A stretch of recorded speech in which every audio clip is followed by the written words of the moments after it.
हाँ देखिए, पिछले वीडियो में एक त्रुटि हो गई थी, उस त्रुटि को यहाँ पर सुधार लेते हैं। देखिए, कल के वीडियो में प्रश्नावली 4.1 के पहले क्वेश्चन का पहला पार्ट देखिए, इसमें त्रुटि हो गई थी। x+1 का whole square equal to 2x-3। इसको चेक करना था द्विघात समीकरण है कि नहीं है। देखिए, इसका विस्तार करा देंगे a+b के होल स्क्वायर पर। क्या हो जाएगा? x² plus 2x+1 equal to, इसका मल्टीप्लाई करा देंगे तो कितना हो जाएगा? 2x minus 6। 2x कैंसिल हो गया, 6 को पक्षांतर करा लें, इधर उठा लाएं तो x² प्लस 7 इक्वल टू 0। यह x² के रूप में प्राप्त हुआ, अतः यह द्विघात समीकरण होगा।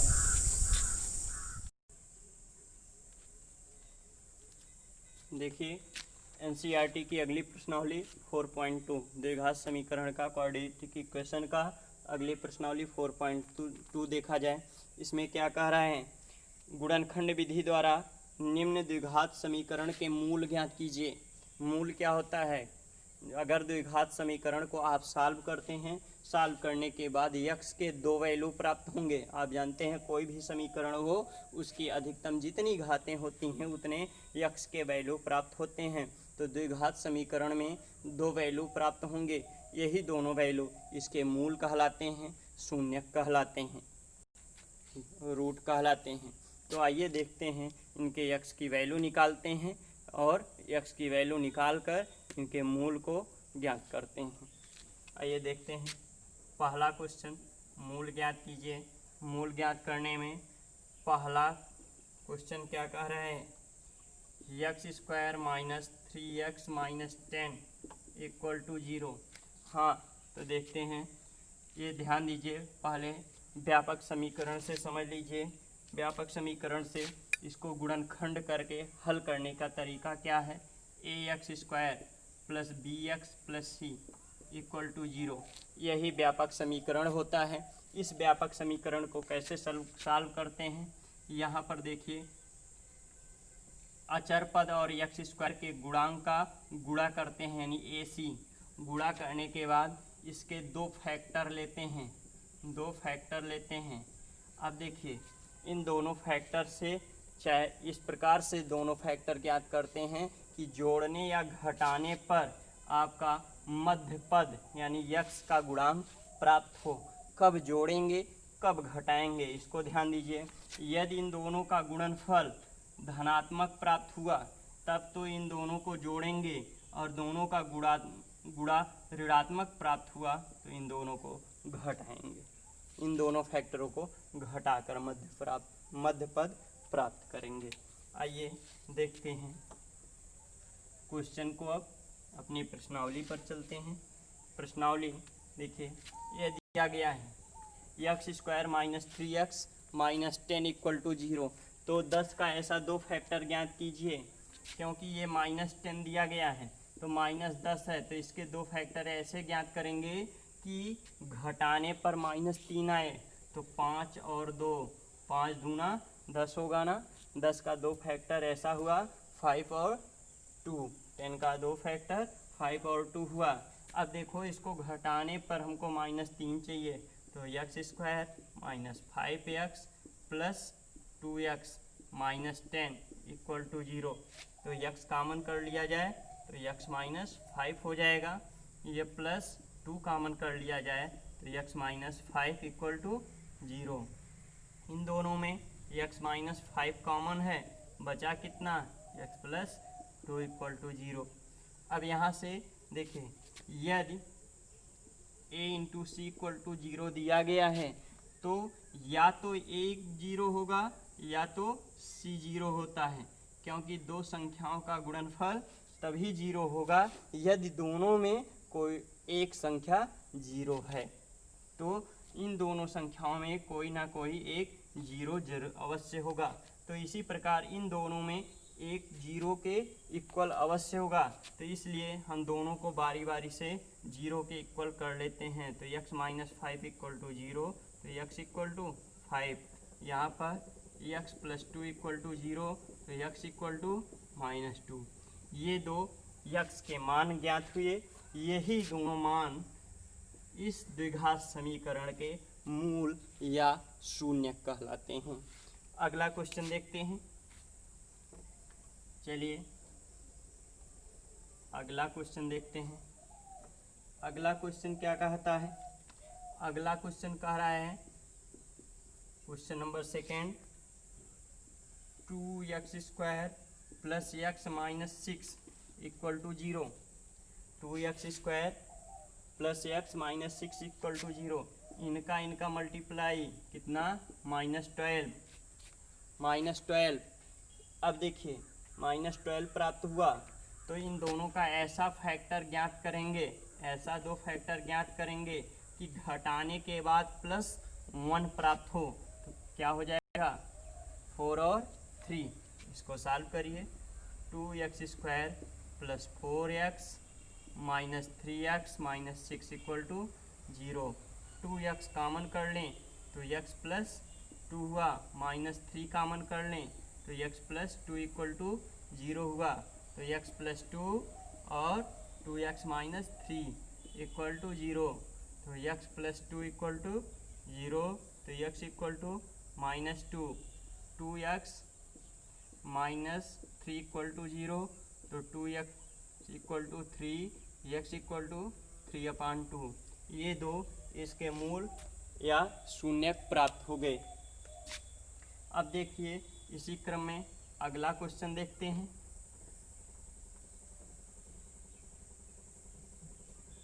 पहले ही क्वेश्चन का पार्ट थर्ड क्या कहता है? √2x² plus 7x plus 5√2 equal to 0। अब देखिए इसका मल्टीप्लाई कराएंगे तो 5√2 इंटू √2, ये कितना हो जाएगा? रूट और रूट का जब गुणा होगा तो रूट हट जाएंगे तो कितना हो जाएगा? 5 दूना 10, धनात्मक है ना, तो 10 का ऐसा दो गुणनखंड ज्ञात करेंगे जोड़कर 7 प्राप्त हो जाए। तो 5 दूना 10 और 5 दो 7, कितना? √2x² plus 5x plus 2x plus 5√2 equal to 0। अब यहाँ पर देखिए इन दोनों में केवल x कॉमन है तो √2x प्लस 5 हुआ, प्लस इन दोनों में क्या कॉमन है? 2 को हम लिखते हैं √2 इंटू √2, ठीक है, 2 को हम √2 इंटू √2 लिख सकते हैं। तो इन दोनों में से एक रूट कॉमन ले लें तो एक रूट बचेगा। तो इस प्रकार से यहाँ पर 2 रूट है तो एक √2 कॉमन ले लें तो एक रूट बचेगा, √2x प्लस 5 बचा इक्वल टू 0। अब देखिए √2x plus 5 into x plus √2 equal to 0। तो √2x प्लस 5 इक्वल टू 0। तो √2x plus 5 √2x equal to -5, तो x इक्वल टू -5/√2। ये x के एक वैल्यू प्राप्त हो गया। दूसरा x प्लस √2 इक्वल टू 0, तो x इक्वल टू -√2, दूसरा मान यह प्राप्त हो गया। आइए इसी क्रम में आगे चलते हैं।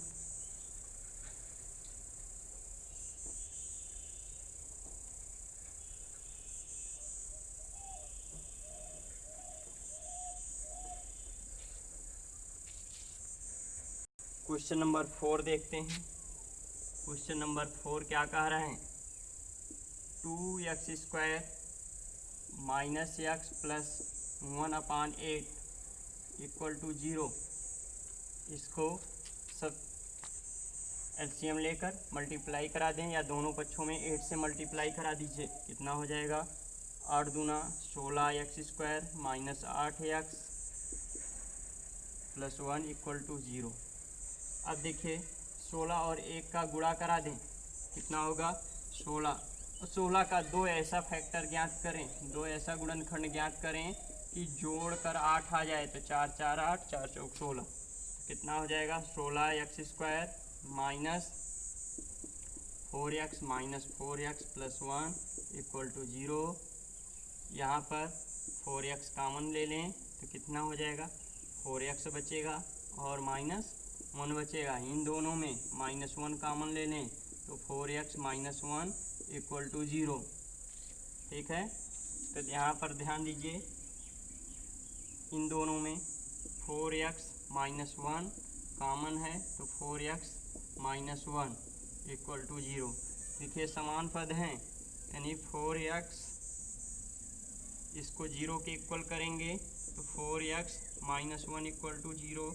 तो x की वैल्यू 1/4। यहाँ पर 4x माइनस 1 इक्वल टू 0, तो x की वैल्यू 1/4। और देखिए यदि आप ध्यान दीजिए तो यहाँ पर ये आपका देखिए a माइनस बी का होल वर्ग का पूर्ण रूप दिया गया है। यानी यहाँ पर देखिए 4x का होल स्क्वायर माइनस 2 गुणे 4x गुणे 1 धन 1 बराबर 0। देखिए a² minus 2ab plus b² दिया गया है, यानी a माइनस बी का होल वर्ग दिया गया था। तो यहाँ से आप सीधे ज्ञात कर सकते हैं 4x माइनस 1 का होल स्क्वायर इक्वल टू 0। तो x की दो वैल्यू यहीं से प्राप्त हो जाती है आपकी 1/4। चलिए अगला क्वेश्चन देखते हैं।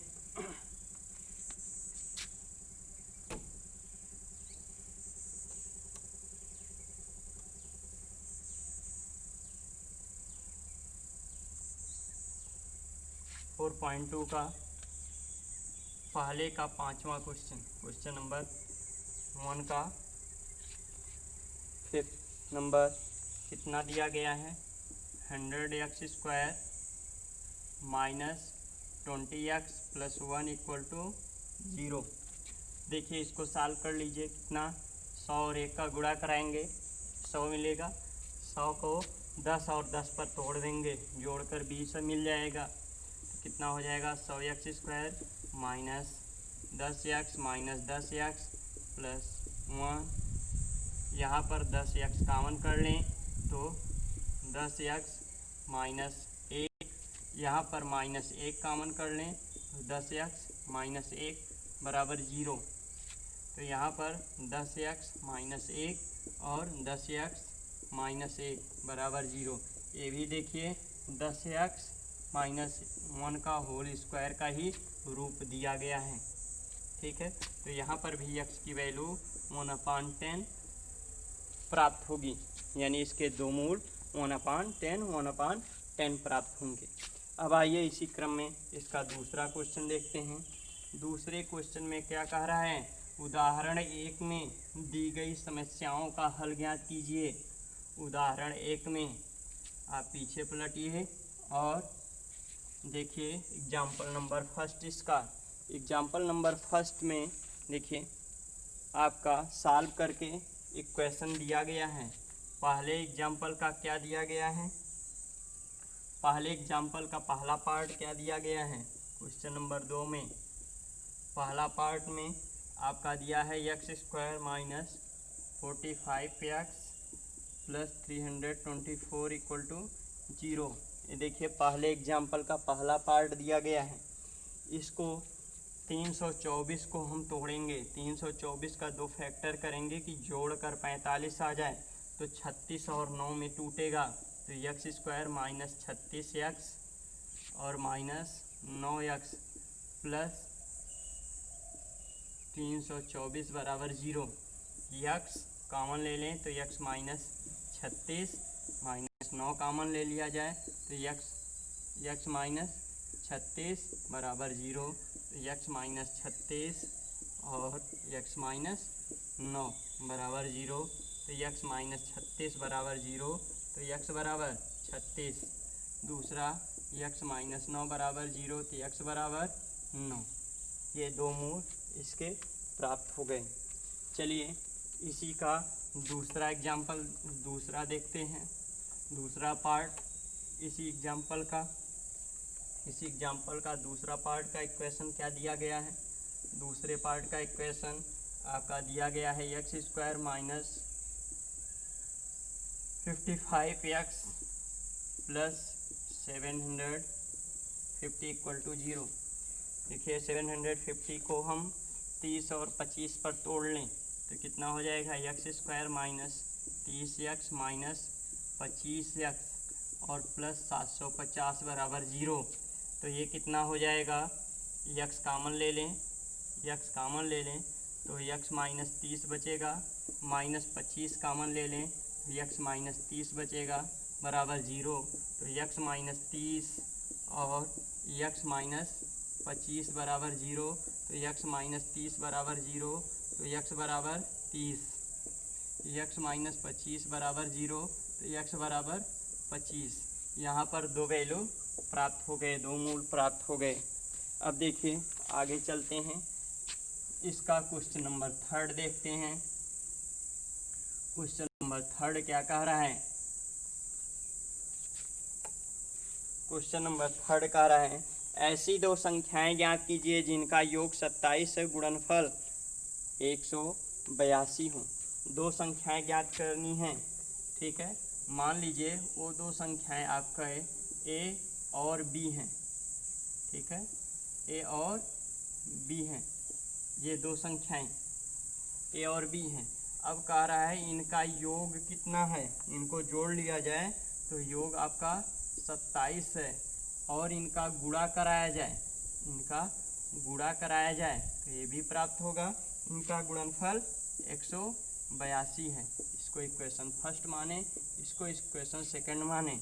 अब देखिए इक्वेशन सेकंड से b की वैल्यू ज्ञात कर लें, b का मान निकालेंगे, ठीक है, b का मान निकालेंगे तो b का मान कितना आ जाएगा, b इक्वल टू 182/a। इस मान को इक्वेशन नंबर फर्स्ट में रखें, b का मान समीकरण 1 में रख दें, b का मान समीकरण 1 में रखने पर 1 में रखेंगे तो a प्लस 182/a बराबर 27। इसको सॉल्व कर लें तो a square plus 182 equal to 27a, पक्षांतर करा लें a square minus 27a plus, अब देखिए इसको सॉल्व करके ज्ञात किया जा सकता है। वो दोनों संख्याएं 182 को तोड़ लें, 182 को 13 और 14 पर तोड़ सकते हैं तो ax square minus 13x minus 14a और plus 182 equal to 0। a common ले लें तो a माइनस 13, इन दोनों में माइनस 14 कॉमन ले लें, a minus 13 equal to 0। a के दो वैल्यू प्राप्त हो गए, a माइनस 13 और दूसरा a minus 14 equal to 0। a की एक वैल्यू आपको मिल जाएगी कितनी, 13, दूसरी value a minus 14 equal to 0, a equal to 14। अगर a की 13, ठीक है, a 13 लेते हैं, ये इसमें रखते हैं तो b का मान 14 प्राप्त हो जाएगा। देखिए a का मान अगर इसमें रखते हैं, a का मान समीकरण 1 में रखते हैं तो कितना हो जाएगा, 13 प्लस b बराबर 27, तो b बराबर कितना हो जाएगा, 27 माइनस 13 बराबर 14 प्राप्त हो जाएगा, ठीक है। तो इस प्रकार से यही दोनों संख्याएं हैं वे जिनका योग आपका 27 है, गुणनफल 182 है। आइए अगला क्वेश्चन देखते हैं। अगला क्वेश्चन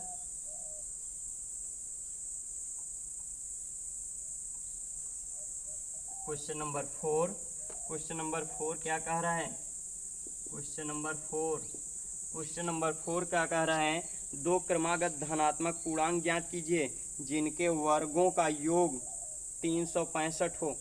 जिनके वर्गों का योग, तो क्रमागत धनात्मक पूर्णांक क्या मानेंगे, अभी अभी चर्चा हुई थी, क्या होगा, x और x+1, इनके वर्गों का योग 365 दिया गया है। वर्गों का योग कर लीजिए, x+1 का होल स्क्वायर 365 दिया गया है, तो x² + 2x + 1 =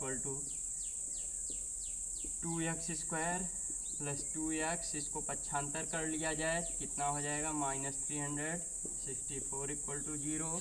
इन दोनों का मल्टीप्लाई कराएं, मल्टीप्लाई कराने के बाद इनका फैक्टर लें तो कितना होगा, 28 26 के रूप में प्राप्त होगा।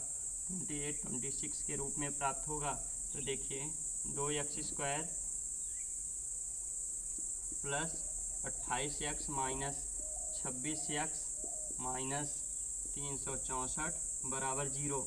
तो यहाँ पर 2 कॉमन ले लें, 2x कितना, x+14 बचा, और -26 कॉमन ले लें तो यहाँ पर x+14 बचा बराबर 0। x+14 दोनों में कॉमन है तो कितना बचा, 2x - 26 बराबर 0। तो x+14 बराबर 0, तो x बराबर -14, ये निगेटिव वैल्यू आई है, इसको अग्राह्य मान लेंगे। दूसरी वैल्यू निकालेंगे, 2x - 26 = 0, तो x = 26/2, x = 13। x की वैल्यू कितनी आ गई, 13 आ गई। x की वैल्यू 13 आ गई, तो दूसरी कितनी होगी, x बराबर 13 है, तो दूसरी कितनी है, x+1 है, 13 और 1 जोड़ लेंगे कितना हो जाएगा, 14। वे दोनों धनात्मक पूर्णांक क्या हैं, 13 और 14 हैं। इसी क्रम में चलिए अगला क्वेश्चन देखते हैं। देखिए क्वेश्चन नंबर 5। क्वेश्चन नंबर 5 क्या कह रहा है, एक समकोण त्रिभुज की ऊंचाई उसके आधार से 7 कम है। एक समकोण त्रिभुज लीजिए, इसका आधार से ऊंचाई 7 सेंटीमीटर कम है। आधार यदि x मान लिया जाए तो ऊंचाई कितना हो जाएगा, x - 7 हो जाएगा। और इसका कर्ण कितना दिया है, 13 दिया गया है। यानी आपका आधार क्या माना गया, कि माना आधार कितना है, आधार x है, और इसकी ऊंचाई कितनी हो गई, x - 7 हो गया।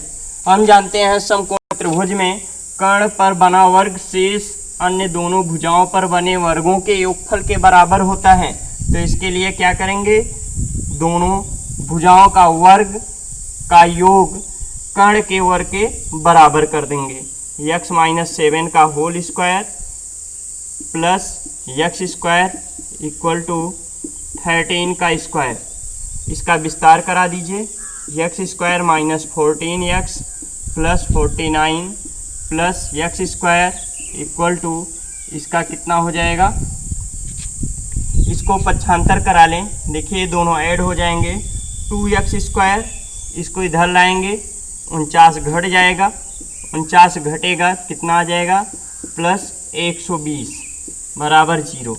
120 दूना 240, 240 का ऐसा फैक्टर करें कि जोड़कर,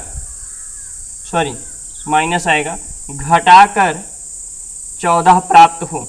तो 240 का 2 फैक्टर 24 और 10 प्राप्त होगा, घटाकर -14 प्राप्त किया जा सकता है। तो देखिए क्या हो जाएगा, 2x² - 24x + 10x = 0। यहाँ से कॉमन कर लिया जाए, 2x कॉमन हो जाएगा, कितना बचेगा, x - 12 बचेगा। यहाँ पर 10 कॉमन ले लें, x - 12 = 0। x - 12 दोनों में कॉमन है, क्या बचा, 2x + 10 = 0। अब यहाँ से देखिए x - 12 = 0, तो x = कितना हो जाएगा, 12। दूसरी वैल्यू ले 2x प्लस 10 इक्वल टू 0, तो x की वैल्यू कितनी आ जाएगी 5। यहाँ पर देखिए सॉरी -5 आ जाएगी। यहाँ पर ये निगेटिव है तो इसको अग्राह्य मान लिया जाएगा। हमारा आधार कितना आ गया 12 आ गया। आधार 12 हो गया तो लंब कितना हो जाएगा 12 में से 7 कम कर देंगे 5 हो जाएगा। यानी आपका आधार 7 हुआ और ये कितना हो जाएगा सॉरी आधार 12 हुआ और ये 12 में से 7 घट जाएगा 5 हो जाएगा। तो इस प्रकार से हमारा आधार 12 हो गया, लंब 5 हो गया। क्वेश्चन नंबर 6 क्या है? क्वेश्चन नंबर 6 क्या कह रहा है? एक कुटीर उद्योग एक दिन में कुछ बर्तनों का निर्माण करता है। एक कुटीर उद्योग है, वो बर्तनों का निर्माण कर रहा है। एक विशेष दिन देखा गया कि प्रत्येक नग की निर्माण लागत उस दिन के निर्माण किए गए बर्तनों की संख्या के 2 गुने से 3 अधिक है। यदि उस दिन की कुल निर्माण लागत 90 रुपये थी तो निर्मित बर्तनों की संख्या और प्रत्येक नग की लागत ज्ञात कीजिए। तो मान लीजिए माना वह उस दिन कितने बर्तन बनाया, बर्तनों की संख्या उसकी कितनी है यक्स है। अगर यक्स है तो नग की लागत इसमें कह रहा है कि प्रत्येक नग की निर्माण लागत उस दिन के निर्माण किए गए बर्तनों की संख्या के 2 गुने से 3 अधिक है। तो प्रत्येक नग की निर्माण लागत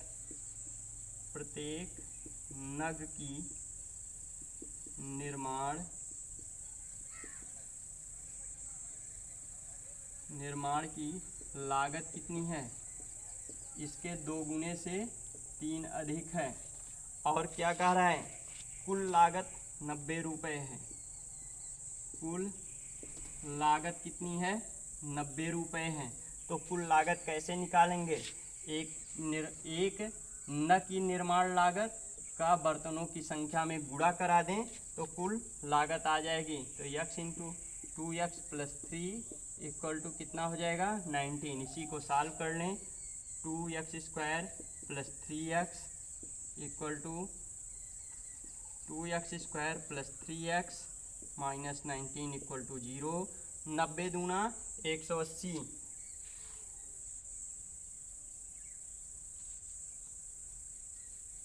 90 दूना 180 और एक देखिए 180 का ऐसा फैक्टर करें, 180 का ऐसा फैक्टर करें कि घटाकर 3 आए, तो 15 और 12 ठीक है, घटाकर 3 प्राप्त हो जाएगा। 2x स्क्वायर प्लस 15x और माइनस 12x माइनस 90 बराबर 0। तो यहाँ पर x कॉमन कर रहे हैं तो 2x प्लस 15 बचा, माइनस यहाँ पर माइनस 6 कॉमन ले लें, ठीक है, तो 2x प्लस 15 बराबर 0। तो 2x देखिए क्या बचा, 2x प्लस 15 और x माइनस 6 बराबर 0। तो कितना हो जाएगा, इसकी यहाँ से x की वैल्यू कितनी हो जाएगी -15/2 और यहाँ से x की वैल्यू कितनी 6, x की वैल्यू 6 होगी तो बर्तनों की संख्या कितनी, बर्तनों की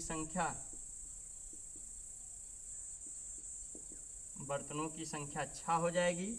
और प्रत्येक नग की निर्माण लागत, प्रत्येक नग की लागत कितनी आ जाएगी, लागत आपका 6 गुणे 2 दहन 3, 6 दूनी 12, 3 15 रुपये इसकी लागत आ जाएगी एक नग की, ठीक है, और 6 इसके बर्तनों की संख्या होगी। इस प्रकार से आपका प्रश्नावली 4.2 समाप्त हुआ।